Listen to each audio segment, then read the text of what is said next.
I myself spent 6 years not telling anybody what I went through. I was sexually assaulted by um, two guys that I didn't know that broke in my house when I was 21 years old and in college. And it was, yeah, it was 5:30 in the morning. Had no idea what was going on. Pretty much just kind of hanging out there sleeping and whatever. All of a sudden, like I hear all these noises and I didn't know what they were, and I look up and all of a sudden there's this guy just like sitting there like, oh great, okay, now what do I do? So um pretty much pretty much that was kind of just how it happened. I mean, they were just there for me. Um, they made sure that I was held down to the point where I could barely move, and um, I just remember um, looking up at the ceiling a lot. I didn't really look at them. I didn't want to know. I I mean, it crossed my mind that I should be thinking about looking at what they looked like and everything like that, but I just didn't care at that point in time. I was just kind of like, all right, I've got class at 8 o'clock in the morning. I just don't really care right now. So I just kind of, stayed looking up at the ceiling and um, just whatever, just pretty much just let it happen. I mean, I did say no, but there was two of them and one of me, so what was I supposed to do? There's really not much you can do. I mean, they had my arms tied up behind me, so there's really not a whole lot that I could have done. But, just for the record, just so that when I would have called law enforcement, I could have said, yeah, I said no, whatever, because that's usually a big deal. Um, so anyway, so pretty much just it's it got long and complicated after that. I did end up calling law enforcement after they left and whatever, and it just didn't turn out very well. It was almost like going through the experience all over again. Law enforcement told me that I had imagined that somebody had been there. I had imagined, like that this had happened to me. I didn't even report that I was sexually assaulted to law enforcement. I just reported the fact that somebody had broken my house. I didn't even mention that there was two people. I just said, somebody broke in my house. This is what happened pretty much. And one of them did stick around to talk to me after they were done. And he only stayed for about, I don't know, maybe 10, 15 minutes. But um, I don't know. He was talking to me about, I had a Camaro, which was kind of, I guess, nice at the time. So he sat and talked to me about how nice my car was. My sticker from school said where I went to school. So, and, like, what are you doing? What are you majoring in school? Like, how's school going? Like all that kind of stuff. And I was working in the early mornings. This was either a Tuesday or a Thursday. On Monday, Wednesday, and Friday, I worked early in the morning at like 7 o'clock in the morning. I had to be at work, and I had to drive like an hour to get there. So I usually got up at like 5, left around 6, somewhere around there. Any other day of the week, I wouldn't have been home. So it was kind of interesting. And I knew that that was kind of when they had been stalking me for a while. They had to have figured out, like what days I was home, what days I wasn't, because I was only home in the morning on Tuesdays and Thursdays because I had class at 8 o'clock. So those were the only days that I was really home. And then on the weekends, it was all over the place because I didn't have school. So it was just working. Um, but yeah, pretty much it would definitely, it was a horrible experience, something that I hope that I never have to experience again, something that I hope that um, nobody else would have to go through again. But unfortunately, sexual assault is something that is pretty prevalent in our society in this day and age and whatever. So it does kind of suck that this has to happen to people, but um, I don't know. I guess I feel fortunate that I only had to have it happen to me once, and then I wasn't one of the ones that was, abused from childhood and whatever. I could not imagine how that must feel. But I don't know. Definitely, I mean, holding on to it for 6 years and not telling anybody about it, it was definitely a burden. Um, I mean, I just had a bad situation with school at the time. I had made some mistakes and messed up my GPA and almost was about ready to fail out of school at the end of that semester. So if I hadn't gotten my act together, it would have been school would have been gone. But I don't want to say that it was necessarily because of this, but this was kind of like a little aha moment for me that I was able to pick myself up, do well in school, and I was able to finish. So, um, I have a bachelor's degree in criminal justice and pre-law, so Good for you. that was pretty cool that I was able to finish and everything. So, but but yeah, it was just kind of that's pretty much it, I guess. Unless you have like any other like direct questions, I really don't know what to say. It's okay. What year did this happen? 2005, September 28th of 2005. And you were what level were you in school? Junior. A I was a junior? junior. Were you living on campus? No, no, I was living the school that I went to it was in this really really tiny village, like only like the school, the post office on campus and the campus police were the only ones that are the only things that are actually, and this apartment complex are the only things that are actually in the village of where I went to school. So yeah, so I was I don't know, less than a mile from campus, but still technically living off campus. Okay. And so, Were the two men ever caught?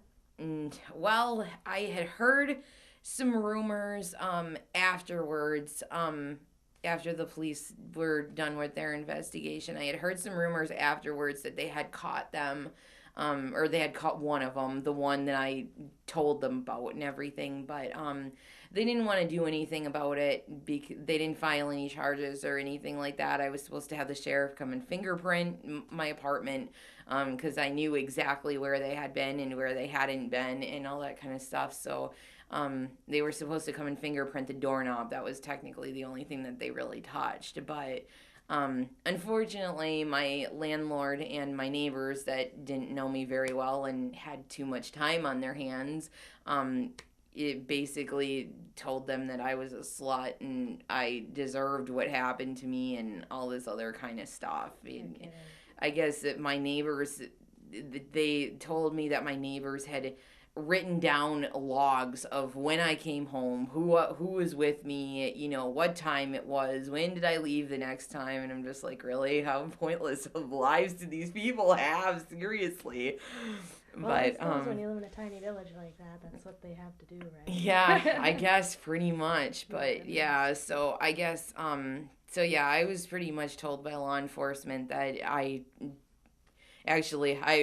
was told by law enforcement that I deserved what happened to me and that I should have just been more careful about what I was doing when whatever I was in my personal time and all that kind of stuff. So yeah, it was pretty bad. It was almost worse having to go through what I went through with law enforcement than the actual experience. So, but I mean, I don't know. I mean, it's just like there. I had heard about like at least there was one other sexual assault that I had heard of on campus, and that had happened on campus, and apparently nobody did anything about that one either. I guess it's just because of the fact that the cops there are just kind of, they're supposed to be campus police. They're not necessarily supposed to be like, an official police department.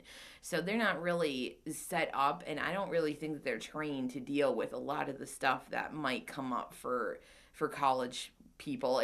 I don't think it's anywhere near what NMU is set up to do for, as far as law enforcement type stuff and whatever. So, um, it was just, going to a tiny school in a tiny place. This happened in North Carolina.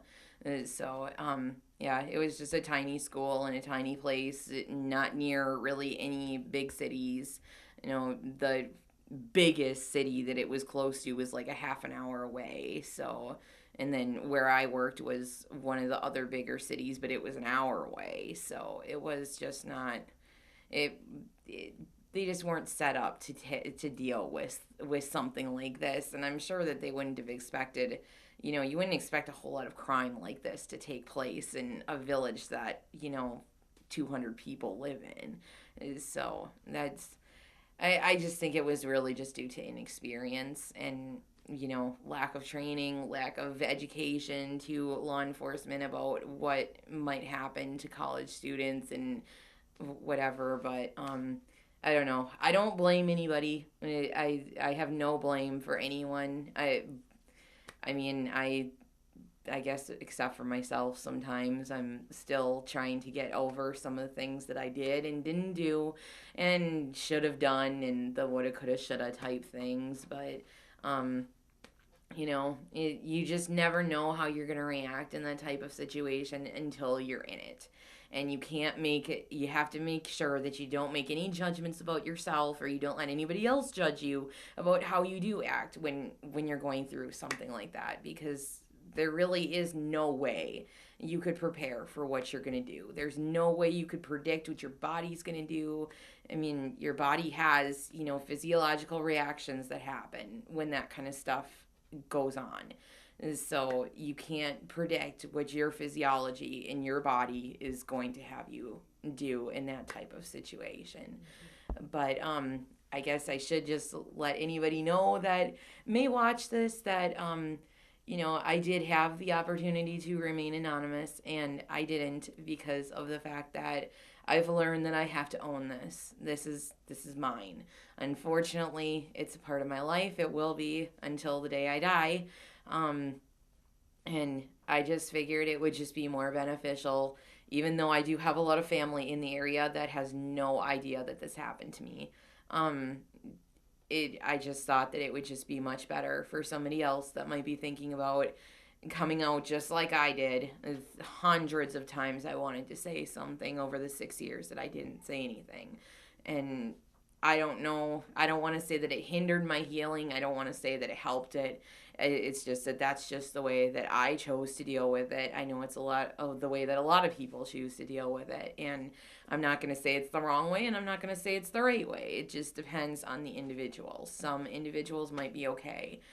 I thought I was okay, but I don't know. I guess after I actually told a friend that I had known for maybe like 2 months about it, and he was the first person that I told. And it was just kind of like after that, it just kind of was like, all right, mine just kind of was like, okay, we're going to deal with this now. You finally said something to somebody. So, here we go. Let's open up the floodgates and whatever. And they just kind of started pouring out from there. So, but I definitely would encourage anybody that's thinking about seeking help to seek help. It's much better to do it with other people than it is to do it by yourself.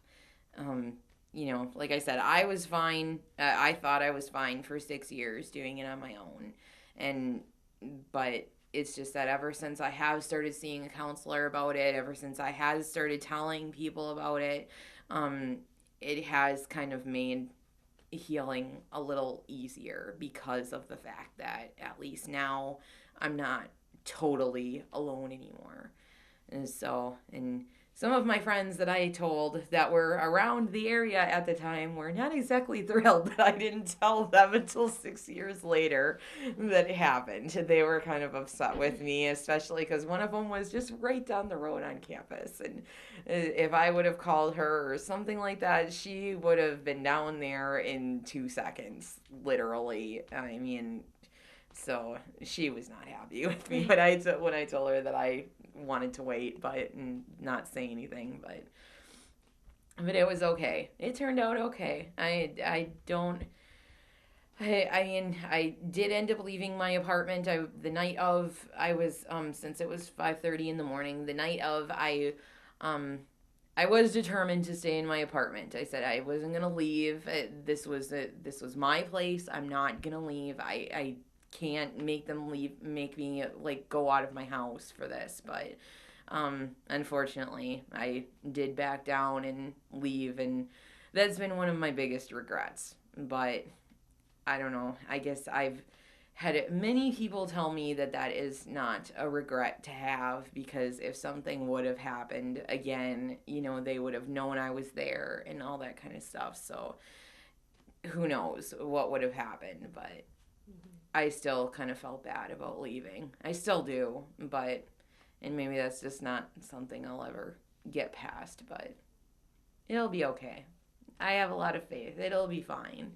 And I've decided now that I don't want to be a cop anymore. I've started going. I'm an EMT basic, and I've started going towards getting my paramedic, and that has been extremely fulfilling for me ever since I started deciding that that was what I wanted to do, and knowing that that's my calling. Because then there are a lot of people that do call 911 after they are sexual assaulted, and sometimes there are ambulances sent out. So it would be an awesome opportunity to start helping somebody, try to control the crowd control around them and everything. When they're on my trucks, I can make sure that they're going to be okay. So that would be kind of nice. Can help them emotionally and physically. I hope so. I mean, I know that I wouldn't have been very receptive to somebody, to a paramedic saying to me, oh, well, this happened to me too. I understand how you feel, blah, blah, blah, blah, blah. You kind of just have to use it like case by case basis. But, still, at least you are there, and, they'll know that you're not alone because you are there to help them, at least for the however long you are with them for, which is not usually very long, but, at least you can kind of help, like I said, with crowd control. That's one of the main things that I'm sure that you need help with when you are getting hauled into an ambulance, because everybody wants to go and look and see what you're doing, see what's going on when you get hauled into an ambulance. So it would just be nice to be able to be there for them, and I guess maybe be there for them when somebody wasn't there for me. But anyway, I did kind of make the decision, though, that I was going to be there for me, and that I wasn't going to let anybody else be there for me. I wasn't ready. But at least 6 years later, I was good. So when what year is it right now? 2013. So yes, it'll be 8 years in September. 8 years in September. Okay. I'm sorry. I was trying to remember. It's okay. It's not a big deal. Math sucks for some people. I'm definitely one of them, so it's not a big deal. Okay, so it'll be 8 years in September. Okay, and so I'm going to shuffle my camera right now. During those 6 years, what was going through your mind? What was it like for you to just hold it all in? I just didn't deal with it. And I just kind of shut down and just put it out of my mind for the most part, and just did not let it bother me. What was it like to have to deal with someone that just did not understand what you went through? It's just a feeling you can't really put it into words, the betrayal. And that's partially why I felt so guilty. I believed it. I believed that I deserved what had happened to me. That was another reason of why I didn't say anything for 6 years.